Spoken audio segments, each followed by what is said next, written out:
Capítulo 23. Agitación política. 27 de enero, año 1 del Nuevo Mundo, Casa Blanca, Washington D.C.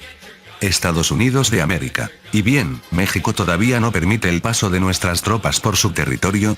No, dado que la invasión enemiga se ha detenido durante aproximadamente la última semana, el ejército y el Ministerio de Relaciones Exteriores de ese país están en apuros por falta de argumentos de peso para la persuasión. El misterioso ejército que había arrasado Centroamérica y cruzado la frontera con México se había detenido allí. Pero, ¿por qué se detuvieron? El ejército mexicano priorizó la evacuación de los residentes y no ha entablado un combate serio para conservar sus fuerzas, hasta que el ejército estadounidense participe. El remanente de las fuerzas de los países centroamericanos se ha unido a esta estrategia del ejército mexicano, desplegándose para defender la Ciudad de México como una línea de defensa absoluta, asumiendo la participación de Estados Unidos. Solo el presidente y sus aduladores desconocían esta estrategia. Pensándolo de forma sencilla, debe ser un problema de logística, dijo el general del ejército, comandante del Comando Norte de Estados Unidos. No creo que hayan tenido tanto tiempo de preparación, y su logística debe estar extendida más allá del punto de ruptura. El bombardeo de las instalaciones que parecen ser depósitos de suministros enemigos en Panamá y Costa Rica, autorizado por los gobiernos en el exilio, también debe haber tenido efecto. ¿No hubiera sido mejor que no hicieran eso y nos permitieran entrar a México de inmediato?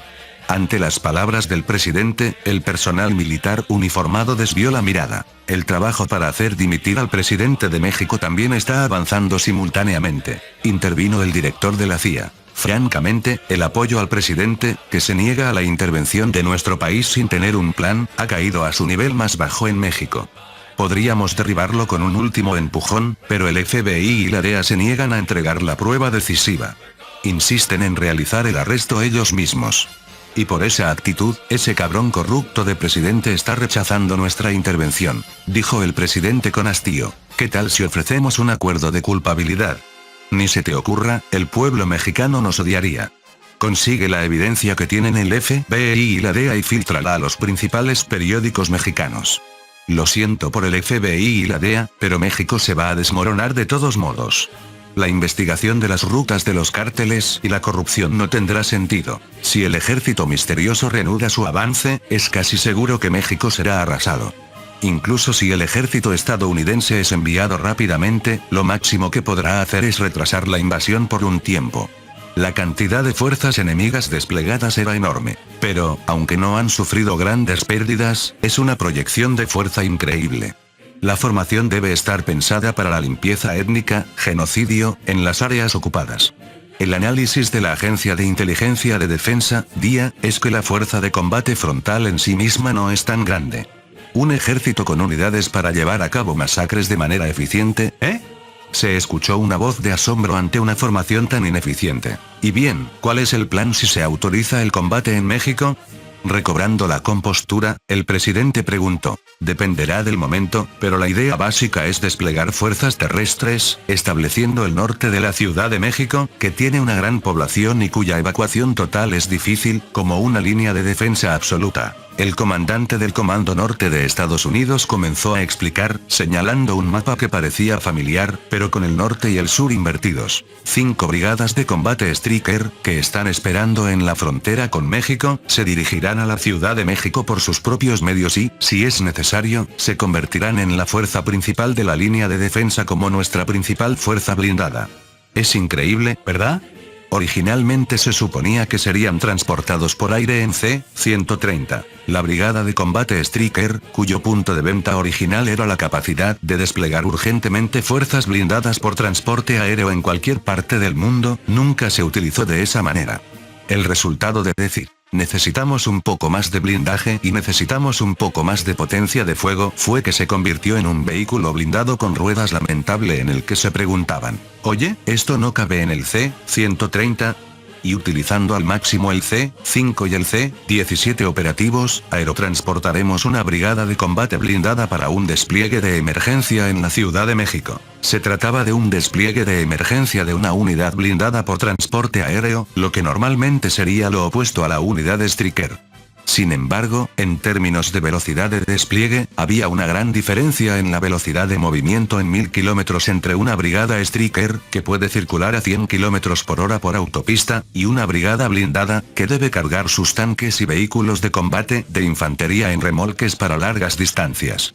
En este caso, donde se deseaba desplegar urgentemente una fuerza pesada con gran blindaje capaz de combate frontal, se eligió el plan de aerotransportar los tanques de batalla principales, MBT, a pesar de saber que era ineficiente. Al comienzo de la operación, la Fuerza Aérea lanzará ataques simultáneos desde todas las bases dentro del teatro de operaciones, incluida Florida, divididos en unidades de superioridad aérea, apoyo aéreo cercano, CAS, supresión de defensas aéreas enemigas, SEAD, y destrucción logística.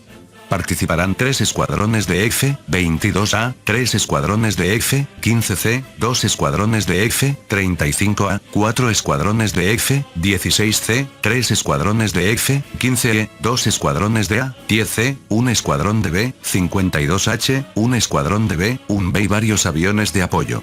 Un total de aproximadamente 500 aeronaves, la operación aérea más grande de la historia, aplastará la voluntad de avanzar del enemigo. La Armada desplegará un portaaviones en el antiguo Mar Caribe y, en coordinación con la operación de la Fuerza Aérea, lanzará ataques aéreos, también combinando bases en tierra. Un momento. El presidente detuvo a la Fuerza Aérea y la Armada, que habían lanzado sus planes a la vez. El enemigo es tan fuerte como para requerir un ataque aéreo tan masivo y el despliegue de fuerzas terrestres.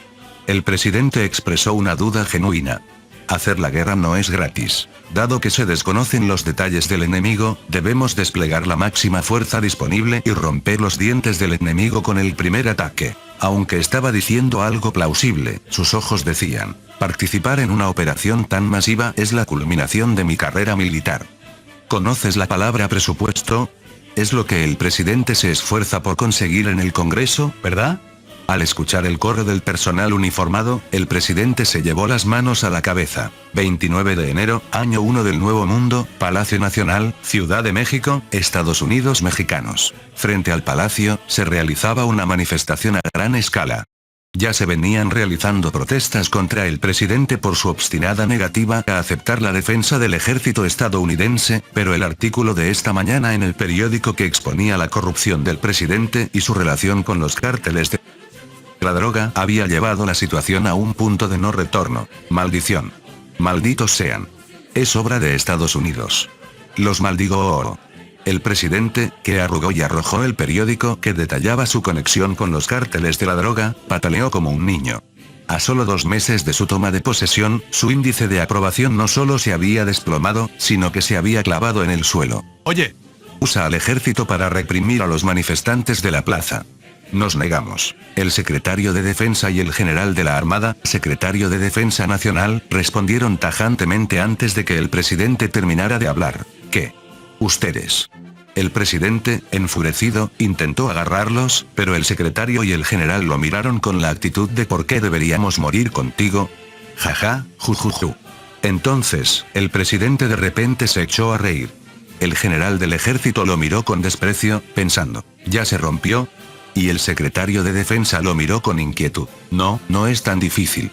No tiene sentido dar órdenes a quienes no obedecen. Solo tengo que dar órdenes a quienes me obedecerán. El presidente levantó el teléfono, y los otros dos se miraron con una expresión de asombro al darse cuenta de a quien intentaba llamar. Este tipo de verdad se convirtió en presidente solo con la boca y el dinero. El murmullo, ya fuera del ministro o del general, se perdió en el estruendo exterior sin llegar a oídos del presidente. 29 de enero, año 1 del Nuevo Mundo, ubicación desconocida, estado de Sinaloa, Estados Unidos mexicanos. En una habitación sin adornos y puramente funcional, se encontraban varios hombres que a primera vista parecían caballeros.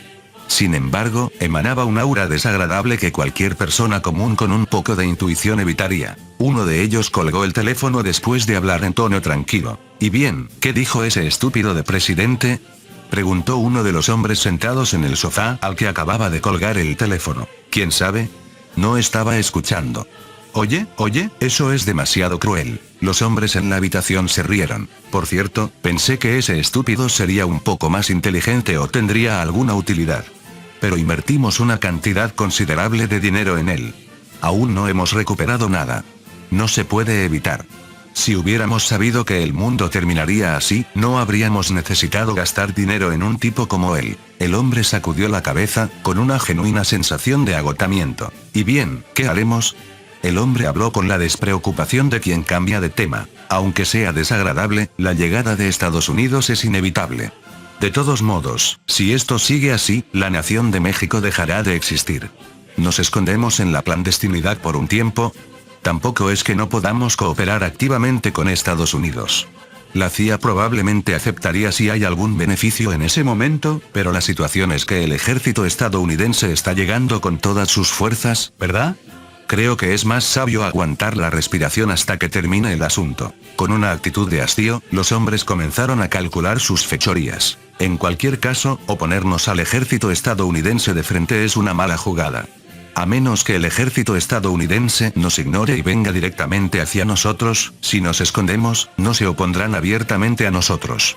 Aún así, esconderse, no sabemos qué pasó con los activos que dispersamos en varios países, y para escondernos, solo tenemos como destino el país o Estados Unidos. Como si la llamada del presidente nunca hubiera sucedido, y como si no tuvieran nada que ver con él, los hombres comenzaron a planear esconderse antes de que Estados Unidos entrara de lleno al país. 29 de enero, año 1 del Nuevo Mundo, Palacio Nacional, Ciudad de México, Estados Unidos mexicanos. Maldición. Maldición. Maldición. ¿Quién creen que soy? Soy el presidente de esta nación. El secretario de Defensa y el general del ejército, que observaban al presidente gritando después de colgar el teléfono, se miraron con lástima, pensando, hasta el cártel lo abandonó. Se escuchó el rugido de los manifestantes de afuera rompiendo las barricadas. El general del ejército pensó para sí, como si no fuera asunto suyo, parece que este tipo va a tener un final como el dictador Ceausescu, y salió de la habitación. Fin del capítulo 23. El link a la historia del autor estará en la descripción.